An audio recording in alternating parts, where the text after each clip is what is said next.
مرحبا للكل جميعا. أنا الناشط المسيحي الصهيوني الأردني الروسي رامي دباس.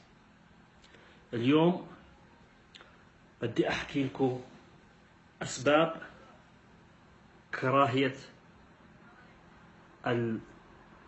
المسلمين والعرب بشكل عام، لن أخص كل شخص، فهنالك السيء وهنالك الجيد، لكن بشكل عام وبشكل الغالبية الساحقة من العرب المسلمين والإسلام بشكل عام أسباب كراهيتهم لليهود وإسرائيل. طبعا أنا حبيت بصراحة أحكي بشكل أطول، وأيضا كراهيتهم لغير المسلمين من المسيحيين وغيرهم، لكن سأخص في هذا الموضوع أسباب الكراهية لإسرائيل التي تنبع من أمرين. الأول الإمبريالية العربية التي جاءت من شبه الجزيرة العربية، فكما نعلم الشرق الأوسط وأتحدث هنا عن إسرائيل بحدودها الحالية، والأردن وسوريا ولبنان والعراق. هذه الدول كانت في السابق بامتياز دولا بأغلبية يهودية ومسيحية، والإسلام جاء غازيا من شبه الجزيرة العربية، أي ما يعرف بالعرب. بصراحة هذه الدول تاريخيا، ومن يقرأ التاريخ سيجد أن أهل هذه المناطق كانوا يهودا وسريانا وأشوريين وفينيقيين وآراميين، وليسوا بعربا. هنا أولا سنتحدث عن سياسة التعريب للمنطقة وفرض العروبة تحت راية الإسلام.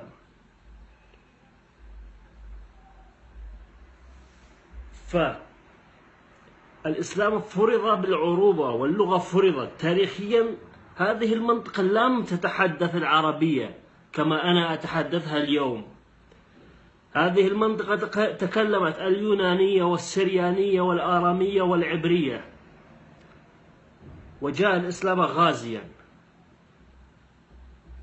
فلسطين لم تذكر لا في كتب التاريخ ولا في الكتب السماوية، أي خلينا نسميها سماوية، فلتكن سماوية كما يعرفها الناس، سواء في العهد القديم في التوراة ذكرت إسرائيل، وفي العهد الجديد في الإنجيل ذكرت إسرائيل، بل حتى في كتب المسلمين ذكرت إسرائيل ولم تذكر فلسطين. ما أعنيه الآن أن الحق يجب أن يظهر، وأن هذه البلاد تنتمي إلى بلادها الأصليين الذين هم اليهود.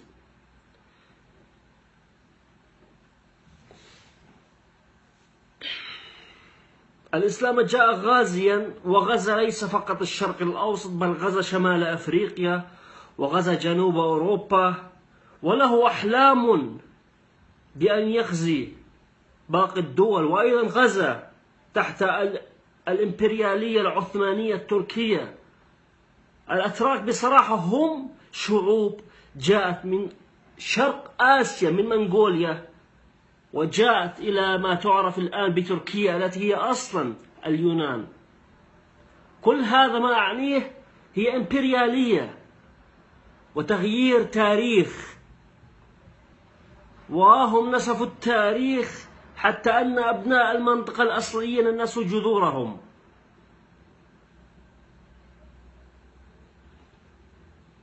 فمثلا شمال أفريقيا سكانه الأصليين هم من الأمازيغ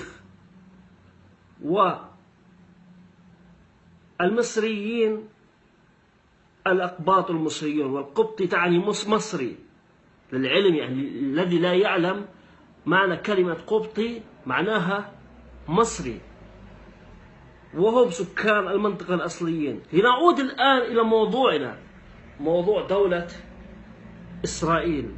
أولا إسرائيل سبب دعم لها هذا أولا أنها تعود أهل المنطقة الأصليين هم اليهود، هذا أولا.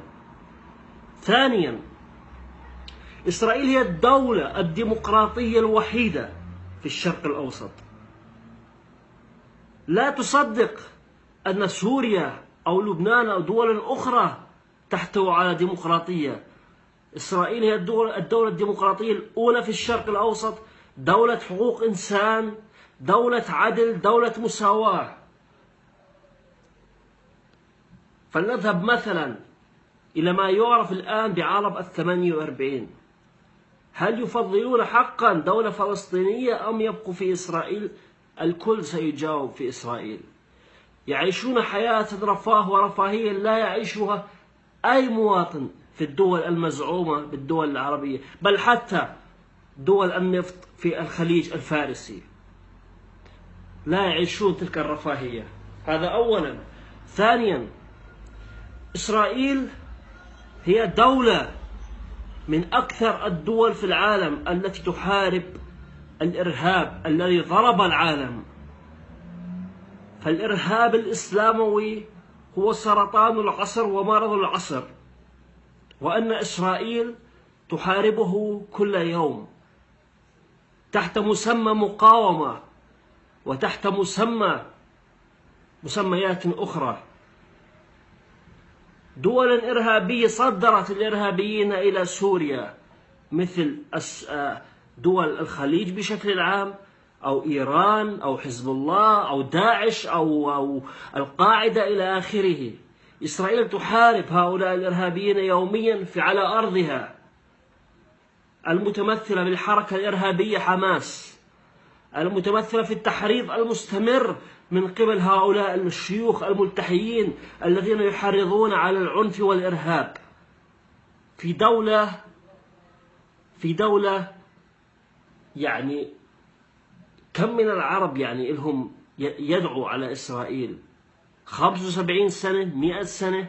بصراحة إسرائيل ليست وليدة اللحظة وليست وليدة 1948. إسرائيل موجودة منذ قبل مجيء السيد المسيح، وهي ذكرت وآثارهم موجودة في المنطقة، سواء في إسرائيل سواء في الأردن سواء في الآثار اليهودية موجودة ولا تزال إلى حد الآن.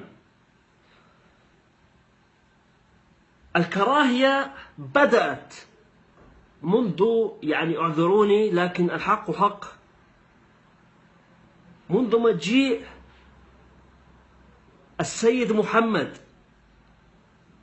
في شبه الجزيرة العربية.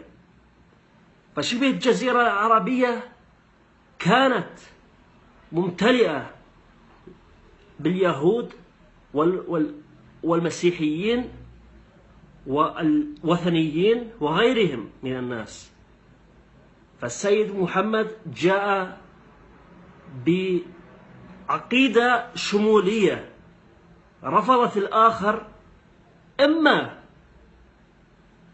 أن يدخل الإسلام وإما له خياران: القتل أم الجزية. والجزية من لا يعرفها هي ضريبة إسلامية تحق على غير المسلم. الإسلام جاء في القرن السابع ميلادي، وهنا لا أهاجم الإسلام، أريد فقط قراءة بعض مقتطفات التاريخ في شبه الجزيرة العربية. فكان لليهود لهم خياران. فالمدينة كما تعرف الآن بيثرب أو إلى آخره من المسميات كان اليهود منتشرين فيها، كانوا منتشرين فيها.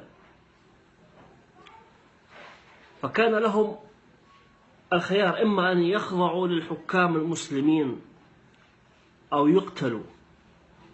وما حصل بمجازر عربية في حق اليهود في شبه الجزيرة العربية، والعرب لا يزالون يحلمون بعودة الخلافة. ولا ننسى مقولتهم الشهيرة: يا يهود إن جيش محمد سيعود. هذا ما يقولونه. القرآن وصف اليهود ببني إسرائيل. The children of Israel.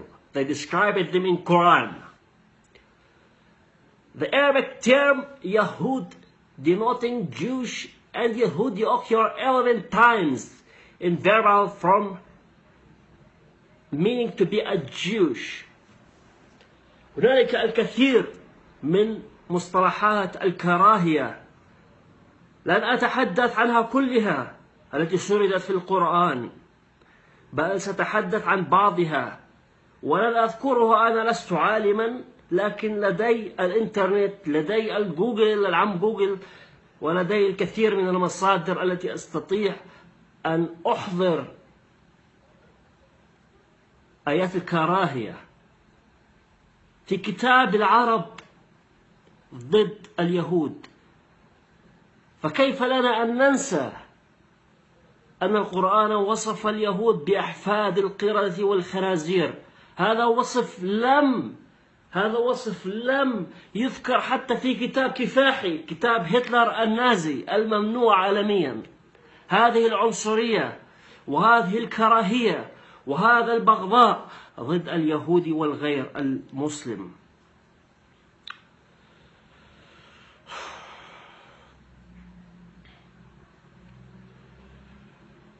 هنالك من يقول من العرب والمسلمين بأن الإسلام جاء رحمة وهداية، لكن نجد أن هذه الرحمة لن تحل إلا بعد أن يخضع الجميع لحكم العرب والإسلام. فإما الجزية أو القتل أو التشريد، وهذا ما رأيناه في العراق من مسيحيي العراق ومسيحيي سوريا من هذه الجماعات الإسلامية المتطرفة التي طبقت حرفيا الإسلام.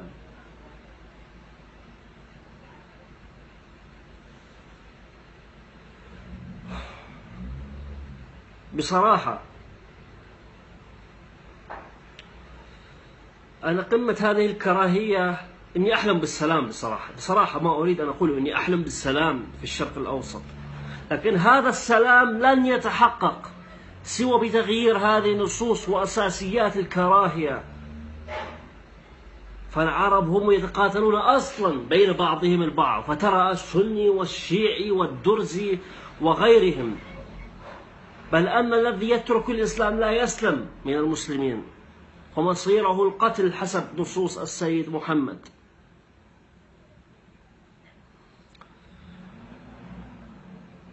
فمصادر الكراهية تعود أولا إلى كتاب العرب القرآن، من تحريض وكراهية وبغضاء وآيات كراهية وآيات عنف، هذا أولا.